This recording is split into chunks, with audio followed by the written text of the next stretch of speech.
हे शुरुआत करते हैं हम लोग सेक्टर एनालिसिस के लिए।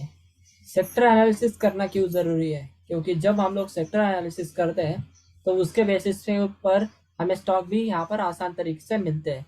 तो जब मैंने सुबह के टाइम पे उठ कर देखा तो वहाँ पर जो अपना ग्लोबल मार्केट है तो बहुत सारा बैरिज उसके अंदर हो गया था। तो क्या हमें समझ में आ रहा है अभी जब ग्लोबल मार्केट देखने के बाद समझता है कि जिस तरीके से ग्लोबल मार्केट फॉल कर रहा है उसी तरीके से हमारा इंडियन मार्केट भी फॉल कर सकता है। अभी ज़रूरी नहीं है, अभी उनके बाजार में और हमारे इंडियन मार्केट के अगर कंपैरिजन करेंगे तो हमारा मार्केट जो है वो बुलिश में जा रहा है। कल के दिन भी जैसे करेक्शन आया था, थर्ड और सेकंड हाफ के अंदर मार्केट ने क्या कर दिया, बहुत जोर से एंड तेजी से यहाँ पर रिकवर भी कर लिया। जब बॉटम बनाया उसने तो वहां से रिकवर भी हुआ। अभी यहाँ पर इंडियन मार्केट जो है हमारा वो 3:30 बजे क्लोज होता है। बट जो डाउ जोन्स इंडस्ट्रियल एवरेज वगैरह है वो सुबह के यानी कि 1 बज के 30 मिनट पर वो क्लोज होता है। तो क्या हमें समझता है कि जब वो मार्केट गिर रहा है उसका क्या रीजन हो सकता है? अभी आपने ये भी देखा रहेगा कि अभी जो इंटरेस्ट रेट हाइक किया गया था तो इसके वजह से भी मार्केट के अंदर बहुत सारी घबराहट आ चुकी है फॉरेन मतलब फॉरेन में।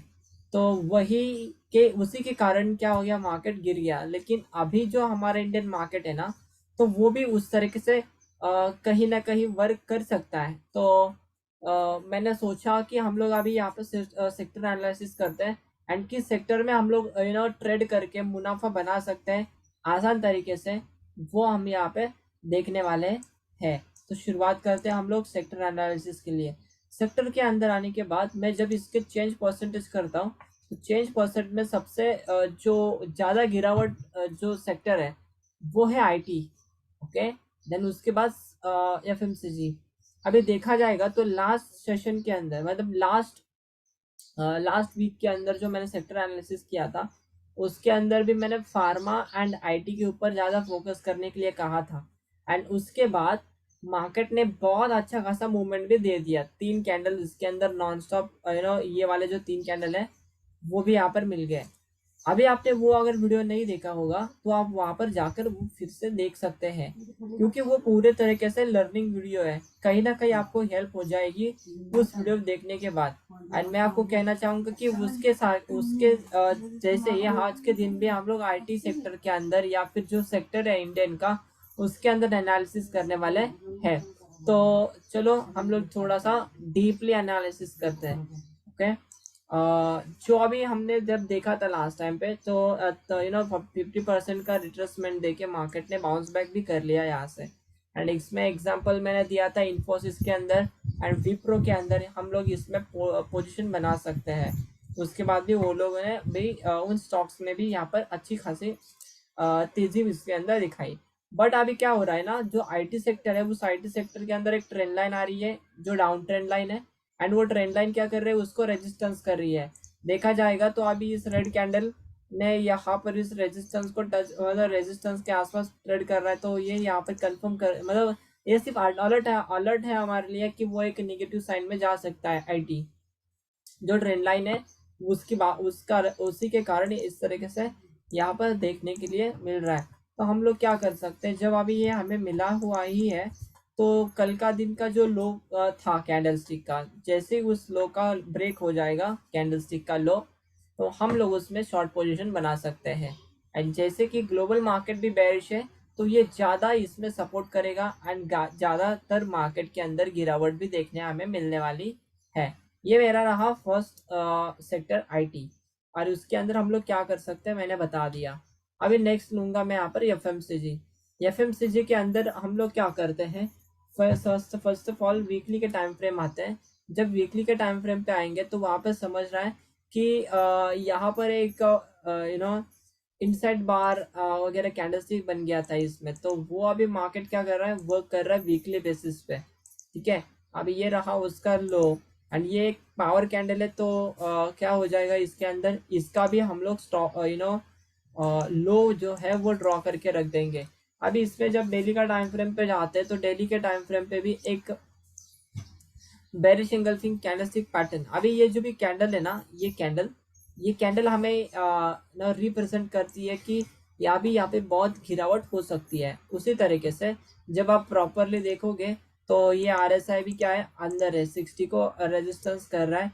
तो बहुत सारे FMCG के स्टॉक्स भी रहेंगे। लास्ट टाइम पे मैंने हिंदुस्तान यूनिलीवर और मैरिको के ऊपर फोकस करने के लिए कहा था, लेकिन कहीं ना कहीं मोड माहौल भी चेंज होते चल रहा है, तो उसके हिसाब से मार्केट क्या कर रहा है, अभी रेजिस्टेंस ले रहा है। तो आपको यहाँ पर 60 मिनट के टाइम फ्रेम पे आकर उसको एग्जैक्टली आपको जहाँ पर ट्रेड मिल सकता है वहाँ पर आप ट्रेड इसके अंदर ले सकते हैं। आपको उसके साथ साथ रिस्क मैनेजमेंट भी करना पड़ेगा। तो ये रहा मेरा FMCG के अंदर वाला व्यू। तो उसके बाद हम लोग चलते हैं नेक्स्ट, मेटल। तो जिस तरीके से मेटल के अंदर आपको अभी लास्ट टाइम में मैंने बताया था कि मेटल के अंदर भी तेज़ी आएगी, एंड उसी तरीके से मार्केट के अंदर तेज़ी भी वहाँ पर आ चुकी है। तो अभी हम लोग क्या करते हैं, बड़ा चार्ट जब देखते हैं तब हमें समझ में आता है कि कहीं ना कहीं हमें यहाँ पे सपोर्ट मिल सकता है। ठीक है, अतः या ठीक इस जगह पे हम लोग देख रहे हैं कि जो लोअर प्राइस रिजेक्शन है वो लोअर प्राइस रिजेक्शन बन रहे मेटल के अंदर वीकली का टाइम फ्रेम के अंदर। ठीक है, एंड अगर मैं ये बॉलिंजर बैंड लगा देता हूँ तो मिडल बैंड का भी वो सपोर्ट ले रहा है। तो ये कहीं ना कहीं हमें सपोर्ट भी देने की कोशिश कर रहा है मार्केट। तो ये मेरा सपोर्ट जोन रहेगा उसके लिए। एंड डेली के टाइम फ्रेम पे आएंगे तो डेली के टाइम फ्रेम पे भी ये सपोर्ट जोन बन चुका है। बट डेली के टाइम फ्रेम पर ये जो 20 मूविंग एवरेज है उस 20 मूविंग एवरेज को रेजिस्टेंस कर रहा है। तो यहाँ पर दो चांसेस हो सकते हैं, हो सकता है इसको अभी ब्रेकआउट करके सीधा ऊपर चला जाए, या फिर हो सकता है कि मार्केट ने यही से क्या कर रहे हैं, ऐसा भी हो सकता है। There is a both chances. ठीक है, नाउ हम लोगों को समझ में आया कि इस तरीके से इसमें हो सकता है। तो आपको क्या करना पड़ेगा, मेटल के अंदर आवरली के टाइम फ्रेम पे आना है एंड वहां पर देखना है कोई एक्चुअल में हमें एग्जैक्टली एंट्री कहाँ पे मिल रही है। ठीक है, एंड हम लोग उसको सेल करेंगे। अभी यहाँ पर क्या मिल रहा है, मुझे एक रेजिस्टेंस मिल रहा है। ठीक है, एंड दूसरा मेरा रेजिस्टेंस है यहाँ पे ये वाला लेवल, जो कि है 5970.85 का। ये जो लेवल है ना वो एक रेजिस्टेंस लेवल है। तो मार्केट अगर इसी जोन पे आकर फिर से रिवर्सल कैंडलस्टिक पैटर्न बनाता है, देन हम लोग 15 मिनट के टाइम फ्रेम के ऊपर सेल करेंगे एंड राइड करेंगे प्रॉफिट को। एंड उसी की तरीके से जो RSI है वो भी 40 के अंदर आ जाएगा, क्योंकि डेली के टाइम फ्रेम के अंदर क्या यहाँ पर है प्राइस, जो RSI जो है कहाँ पर है, वो बिलो 60 है। तो यहाँ पर वो आवरली के टाइम फ्रेम के ऊपर भी जा रहा रहेगा, तभी भी उसको वो खींच के नीचे लेके आएगा। तो उस समय पर हम लोग उसमें पोजीशन बना सकते हैं। ये हुआ मेरा मेटल के अंदर का व्यू। उसके बाद हम लोग डेली के टाइम फ्रेम में आ लेते हैं एंड वहां से नेक्स्ट ले लेते हैं निफ्टी फार्मा। लास्ट टाइम पर मैंने बहुत डिटेल्ड एनालिसिस किया था एंड वो लगभग 49 या 59 मिनट का वीडियो बन गया था। उसके अंदर मैंने मेंशन किया था कि जो फार्मा है एंड उसके साथ साथ जो IT है उसके अंदर हम लोग पोजीशन बना सकते हैं, क्योंकि उसके अंदर यहाँ पे कुछ बहुत सारा पैटर्न मैंने उसके अंदर बताया था। उसके बाद ही बहुत बड़ी मूवमेंट हो गई उसके अंदर। लगभग अगर मैं बॉटम से पकड़ता हूँ तो उसके अंदर लगभग हो चुकी है 5.71% की मूवमेंट। बट अभी कहीं ना कहीं वो रिट्रेसमेंट कर रहा है एंड ये जो भी सेकेंड लास्ट कैंडलस्टिक जो बता रही है वो है हमारा बेरिश इंगल्फिंग। बट ये एक मतलब एक इंडिसीजन पैटर्न है। उसके साथ ही इसमें जो RSI है वो RSI भी कहाँ पर दिख रहा है हमें, वो RSI दिख रहा है डेली के टाइम फ्रेम पे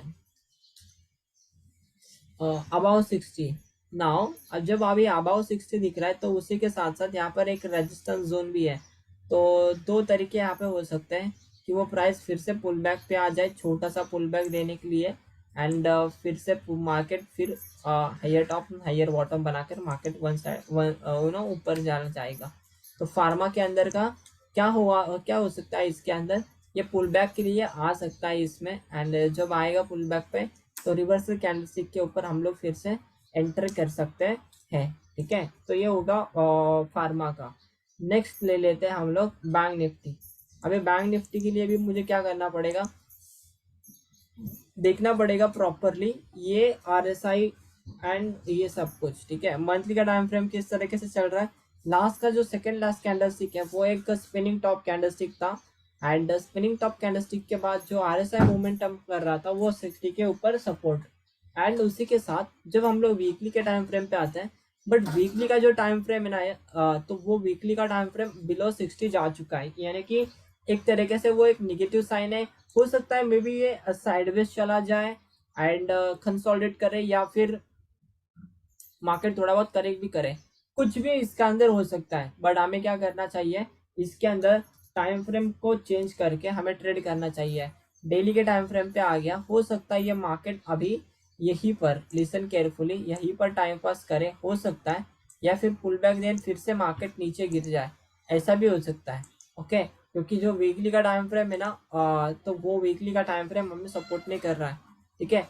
अभी मेरा एक सपोर्ट एंड रेजिस्टेंस जोन कहाँ पर बनेगा, सबसे इम्पोर्टेंट चीज़ है कि यहाँ पर देखेंगे जहाँ से मार्केट गिरा हुआ है, मैंने यहाँ पर ड्रॉ कर देता हूँ, एंड बॉलिंजर बैंड को हटाने के बाद समझ में आ रहा है कि ये जो भी 38,813.95 रुपीज़ का जो लेवल है वो एक इम्पॉर्टेंट लेवल है, क्रूशियल लेवल है। तो वो क्रूशियल लेवल के ऊपर ही मार्केट ने एग्जैक्टली सपोर्ट लेकर हैमर कैंडल बना दिया। बट आज के दिन पे हमें सॉरी कल के दिन मंडे के दिन भी यहाँ पर बहुत मार्केट के अंदर गिरावट देखने को मिल सकती है, क्योंकि जब मार्केट के अंदर हमने सुबह के टाइम पे जब देखा तो वहां पर हमें मिला कि कहीं ना कहीं मार्केट 600 पॉइंट वगैरह डाउन है, देखिए डाउ जोन्स इंडस्ट्रियल एवरेज, तो उसका इम्पैक्ट हमारे बैंक निफ्टी के ऊपर भी पड़ने वाला है। तो अभी मैं आपको सपोर्ट एंड रेजिस्टेंस लेवल बता देता हूँ। इसके अंदर ये हमारा एक रेजिस्टेंस रहने वाला है, एंड अभी यहाँ से मार्केट नीचे गिरेगा। एक तो पक्का है कि ये गैप डाउन ओपन हो जाएगा, बट मैं कहना चाहूंगा अगर ये 50% गैप डाउन ओपन हो जाता है तब हम लोग एक सेलिंग का अपॉर्चुनिटी फाइंड आउट कर सकते हैं। एंड उसी के साथ साथ जो इसके अंदर एक टॉप बना था, ठीक है, लिसन केयरफुली, ये वाला, तो उसके बाद आपका ये सपोर्ट बन गया। ओके, तो ये सपोर्ट एंड एक रेजिस्टेंस था पहले, एंड एक सपोर्ट बन गया।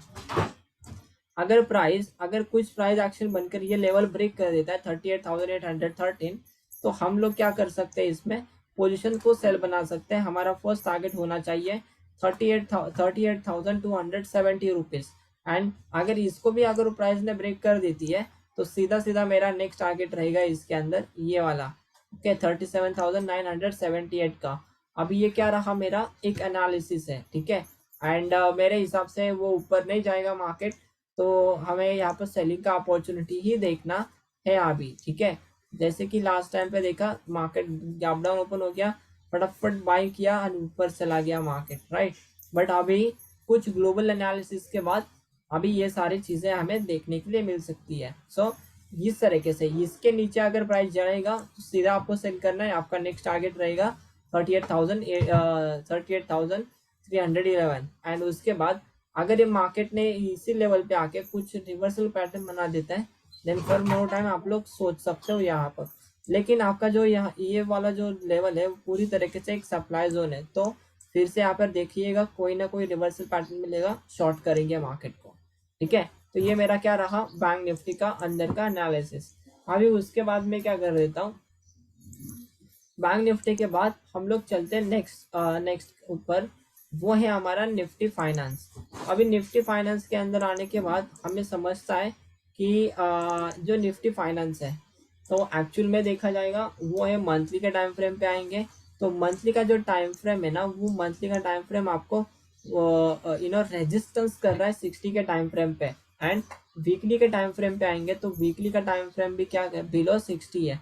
तो ग्रैंडफादर एंड फादर ये दोनों लोग यहाँ पर बेरिश है, तो वेरिएशन साइडवेज है, तो डेली का टाइम फ्रेम कहाँ पे रहेगा, ऊपर चला आएगा, ओके। एंड उसी के साथ साथ जो आवरली का टाइम फ्रेम अगर हम लोग देखेंगे तो वो आवरली का टाइम फ्रेम भी हमें यहाँ पर रेजिस्टेंस करने वाला है। एंड यारो मैं आपको बोलना चाहूंगा, जब निफ्टी फाइनेंस जब इस लेवल पे 60 के आसपास आ जाएगा, यहाँ पर कुछ रिवर्सल बनाएगा, then go for short, okay. Now अभी जब हम लोग सोच इतना देख ही रहे तो कल के दिन market directly gap down open हो जाएगा। तो गैप डाउन ओपन हो गया एंड इसके नीचे 17,568 के नीचे अगर जाएगा प्राइस, तो सीधी तरीके से हमें यहाँ पर ये लेवल देखने मिलने वाले हैं, ठीक है। इसके नीचे आपको सेल करना है जब मार्केट इसके नीचे आएगा। अभी आपको क्या करना पड़ेगा, मैं तो इंडेक्स के ऊपर वो बात कर रहा हूँ। तो जो फाइनेंस का इंडेक्स है, तो आप क्या करोगे, इसी के साथ साथ जो को रिलेट करता है शेयर, ठीक है, जो कंपोनेंट है इसका, उसमें कौन इसी तरीके से प्राइस एक्शन फॉलो कर रहा है, उसको आप पकड़ोगे एंड वहां पर आप ट्रेड करोगे, तो वो भी ज्यादातर आसान रहने वाला है। लेकिन इसके नीचे जाएगा तो ही आपको सेल करना है। उसके बाद मैं आपको बताना चाहूंगा डेली के टाइम फ्रेम पे जब आएंगे, तो डेली के टाइम फ्रेम पे भी एक यहाँ से मार्केट ने बाउंस बैक किया, तो ये मेरा सपोर्ट बनेगा। हो सकता है मार्केट फिर से गैप डाउन होए, एंड गैप डाउन होने के बाद यहाँ पर कोई सपोर्ट ले लिया बाई चांस, तो वहां पर फिर से हम लोग क्या कर सकते हैं, अपनी पोजीशन को बाइंग करके चल सकते हैं। ठीक है, कहाँ पर करेंगे, इस लेवल पे जब आएगा तब। अभी इस लेवल पे जब भी कोई भी शेयर आएगा तो हम लोग यहाँ पर बाइंग करके चल सकते हैं। तो ये मेरा रहा निफ्टी फाइनेंस के अंदर का व्यू, क्योंकि आरएसआई भी क्या है, बिलो सॉरी अबाउट 40 है। तो जब ये 40 को सपोर्ट लेगा तो ये भी फिर से पुल बैक मारेगा। ठीक है, तो ये रहा हमारा फाइनेंस के अंदर का व्यू। देन पीएसयू बैंक्स, अभी पीएसयू बैंक भी अगर आप देखोगे तो लास्ट का जो कैंडलस्टिक है वो है लोअर प्राइस रिजेक्शन, एंड इसको बोला जाता है ड्रैगन फ्लाई डोजी। बट यहाँ पर जो दिख रहा है मुझे पीएसयू के अंदर, यहाँ पे एक रेजिस्टेंस लेवल है 3051.70 का। तो वीकली का टाइम फ्रेम पे आएंगे तो वीकली का टाइम फ्रेम भी एक तरीके से ये रेजिस्टेंस कर रहा है। बट हो सकता है कि ये अगर इसको अपसाइड में ब्रेक करे तो कोई ना कोई हमें शेयर यहाँ पे पीएसयू वाला मोमेंटम करते वाले दिखने वाला है। बट अगर ये वाला जो शेयर है वो डेली के टाइम फ्रेम पे अगर नीचे चला आ गया, लिसन केयरफुल, नीचे अगर इसको लो का ब्रेक कर देता है, तो फिर से हमें क्या मिलेगा, शॉर्टिंग अपॉर्चुनिटी यहाँ पे मिलने वाली है। देन आप शॉर्ट कर सकते हैं। फिर नेक्स्ट टारगेट ये होने वाला है, तो वो RSI यहाँ पर 40 पे आ जाएगा। ठीक है, तो 40 पे आने के बाद हम लोग फिर से बाइंग करने की सोच सकते हैं। बट कहीं मार्केट का जो मूड माहौल देखकर हमें नहीं लगता है कि कल के दिन ये मतलब बाइंग में जा सकता है। तो गैप डाउन ओपन होके फिर सोच सकते हैं क्या कर सकते हैं हम लोग। ठीक है, तो बैंक निफ्टी का व्यू हो गया। अभी ऑटो सेक्टर, अभी ऑटो का भी देखते हैं। तो ऑटो को देखा जाएगा तो एक तरीके से निगेटिव डाइवर्जेंस बन चुका है इसके अंदर, एंड निगेटिव डाइवर्जेंस बनने के बाद ही मार्केट ने बहुत अच्छी खासी इसके अंदर गिरावट भी दिखाई है। बट जहाँ तक मैं समझता हूँ कि जब भी मार्केट के अंदर गिरावट होती है तो कहीं ना कहीं वो कंसोलिडेट वगैरह करके भी मार्केट गिरता है, तो ये आपकी गिरावट रहेगी, राइट। एंड लास्ट का जो कैंडलस्टिक है वो एकदम छोटा कैंडलस्टिक है, छोटे छोटे कैंडलस्टिक बन रहे हैं। तो हो सकता है कि कल के मतलब मंडे के दिन बड़ा मूवमेंट भी इसके अंदर हो जाए। अभी किस साइड पे हो सकता है वो डाउन साइड में हो, या फिर हो सकता है वो अप साइड में हो। लेकिन आपको सिस्टमेटिकली फॉलो करेंगे तो हमें रिजल्ट इसके अंदर दिख के आ सकता है। अभी जो अगर वीकली के टाइम फ्रेम पे आएंगे तो वीकली का टाइम फ्रेम क्या कर रहा है, वो अभी ट्रेड कर रहा है RSI 59.75 रेटिंग के ऊपर। तो उस लेवल पे वो मतलब ट्रेड कर रहा है। तो उसी के साथ साथ जब हम लोग आवरली टाइम फ्रेम पे आएंगे तो आवरली का टाइम फ्रेम जो है वो बिलो 60 है। That means is bearish. Okay, market ने इसमें क्या कर दिया है, इस लेवल पे आकर एक रेजिस्टेंस लेवल था तो ब्रेकआउट करने के बाद फिर से ट्रेड कर रहा है इसके नीचे। तो बहुत हाई प्रोबेबिलिटी है कि मार्केट कल के दिन फिर से इसके नीचे जब आएगा तो तेजी से यहाँ पर सेलिंग देखने के लिए मिलने वाला है ऑटो सेक्टर के अंदर भी। ठीक है, एंड अगर एक बार इसने हाई ब्रेक कर दिया देन फिर से हम लोग बाइंग का सोच सकते हैं। तब तक के लिए हम लोग क्या करेंगे, राइट अपॉर्चुनिटी का वेट करेंगे। जब अपॉर्चुनिटी मिलेगी तब हम लोग इसके अंदर ट्रेड कर सकते हैं। तो डेली के टाइम फ्रेम पे फिर से आएंगे और चलते हैं यहाँ पर नेक्स्ट नेक्स्ट इंडेक्स के लिए। नेक्स्ट इंडेक्स है हमारा निफ्टी का फिर से 15 मिनट के टाइम फ्रेम पे आएंगे। 15 मिनट के टाइम फ्रेम पे आपको बताऊंगा क्या हो सकता है। ठीक है, अभी as per price action, okay, as per price action ये एक आपका एक रेजिस्टेंस लेवल है, एंड ये एक आपका रेजिस्टेंस लेवल ये एक आपका सपोर्ट लेवल है।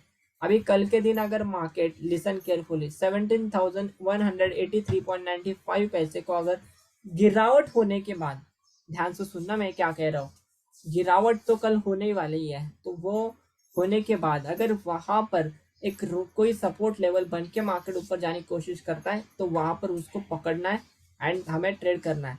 के बाइंग वहाँ पे करके चल सकते हैं। बट मैं कहना चाहूँगा अगर उस प्राइस ने इसको भी ब्रेक डाउन कर दिया तो हम लोग सेलिंग में जा सकते हैं। हमारा नेक्स्ट टारगेट रहेगा ये वाला जोन, ठीक है। एंड ये मेरा रहेगा जोन। एंड उसके बाद अभी नेक्स्ट बाइंग अगर अब करना है हमें तो 17,423 के ऊपर हम लोग बाइंग करेंगे। हमारा नेक्स्ट जो टारगेट रहने वाला है वो रहेगा हमारा टारगेट 17,542।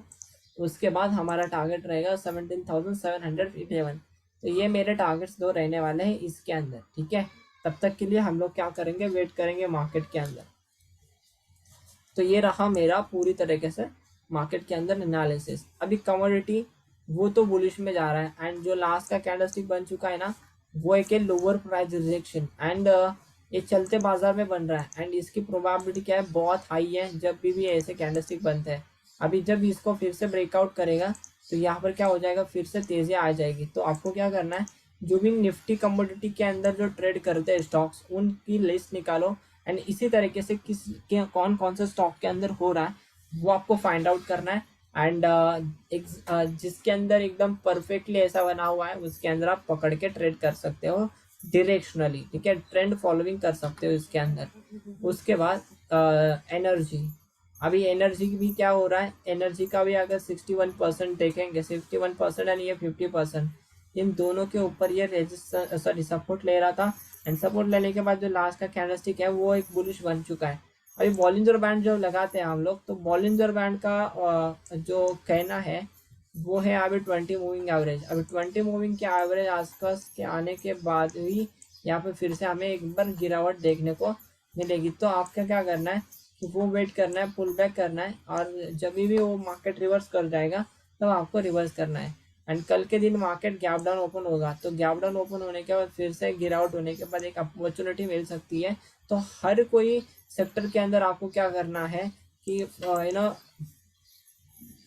फॉलन बाइंग हमें देखना है, यानी कि बाय ऑन डिप का सेशन हमें इसके अंदर देखना है। तो Nifty private bank also taking support, RSI below 60 and weekly above तो नहीं कहना चाहूँगा परफेक्टली, लेकिन आ रहा है वो 60.31 पे ट्रेड कर रहा है। एंड मंथली का टाइम फ्रेम देखेंगे तो monthly also above 60 which is a very great. And Nifty private जो सेक्टर है उस प्राइवेट सेक्टर के अंदर हम लोग अभी बाइंग करने के लिए देख सकते हैं। अभी प्राइवेट सेक्टर में जो भी बैंकिंग आता है उसको पकड़ना है, उसको अंदर हमें जब भी लो रिस्क वाला सेटअप पे ऊपर ट्रेड मिलेगा तब हम लोग उसके अंदर सेटअप के ऊपर ट्रेड कर सकते हैं एंड आसान तरीके से पैसे बना सकते हैं। तो ये क्या है, आपका एक स्विंग लो बन गया, तो एक मेरा सपोर्ट जोन बन जाएगा, ठीक है। अभी जब ये सपोर्ट जोन पे आएगा आपको क्या करना है, अपनी पोजीशन को रिवर्सल बनाना है, ठीक है। तो नेक्स्ट रहेगा हमारा इंफ्रा एंड इंफ्रा भी क्या कर रहा है, अभी नियर 40 आ रहा है। तो यहाँ पर चांसेस ज़्यादा है कि जब भी वो 20 को रेजिस्टेंस करेगा हमें एक बार सेल ऑफ देखने को मिल सकता है।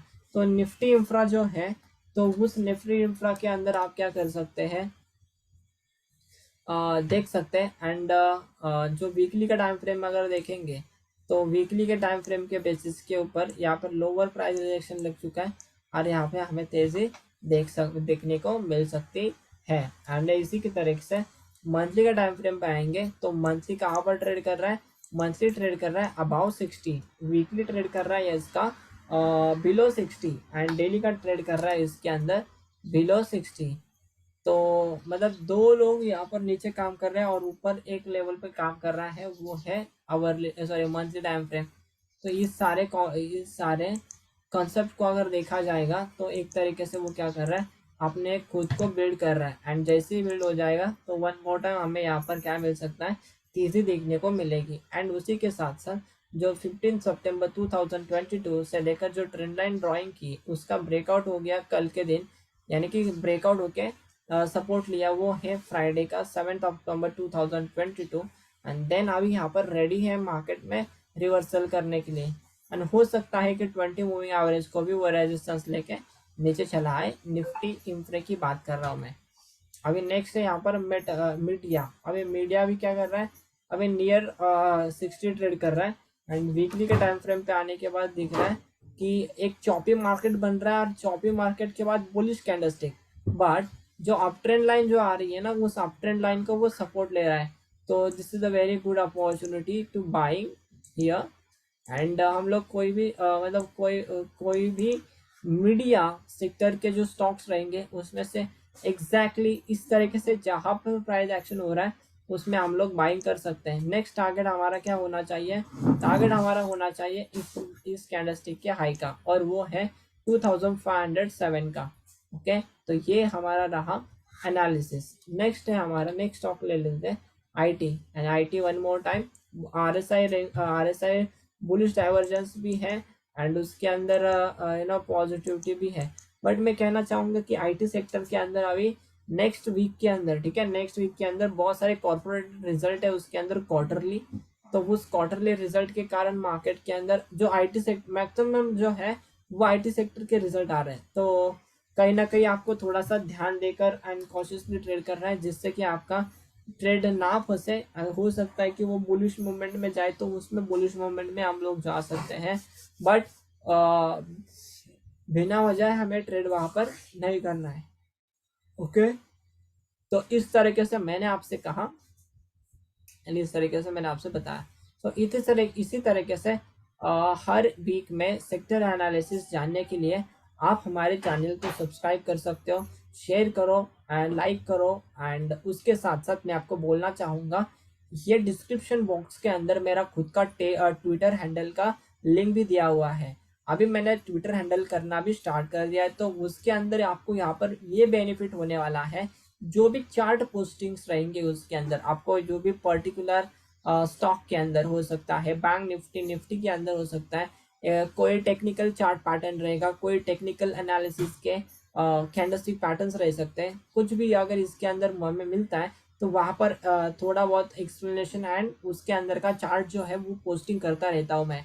तो ज़रूर मेक श्योर करिएगा कि वो अगर चाहिए आपको, एंड हर टाइम पे अगर जिस टाइम पे भी मैं पोस्ट करता हूँ तो उसमें नोटिफिकेशन अगर चाहिए तो आपको इसके अंदर क्या करना पड़ेगा, आपको इसके अंदर फॉलो करना पड़ेगा। और जब आप फॉलो करोगे तो ऑटोमेटिकली वो सारे नोटिफिकेशन भी आपको मिलते चले जाएंगे। उसी के साथ साथ आपको इंस्टाग्राम पे भी आपको मेरे इंस्टाग्राम हैंडल को भी आप फॉलो कर सकते हो, क्योंकि वहाँ पर भी मैं ये सारी पोस्टिंग डालते रहता हूँ। कहीं ना कहीं मेरे जो पोस्टिंग्स रहते हैं वो वर्कशॉप के रिलेटेड भी रहते हैं, तो वो आप भी देख सकते हैं। एंड इसी तरीके से कुछ नए नए वीडियो, नए नए टेक्निकल एनालिसिस, नए नए स्टॉक के बारे में जानना, ये सारे कॉन्सेप्ट को सीखने के लिए आप मेरे चैनल को सब्सक्राइब करिएगा, शेयर करिएगा। सो मिलते हैं नेक्स्ट एनालिसिस के, नेक्स्ट सेक्टर एनालिसिस के लिए। तब तक के लिए आपको स्टडी करना है एंड कोई क्वेश्चन आए तो अभी पूछते चलना है। Thank you for watching.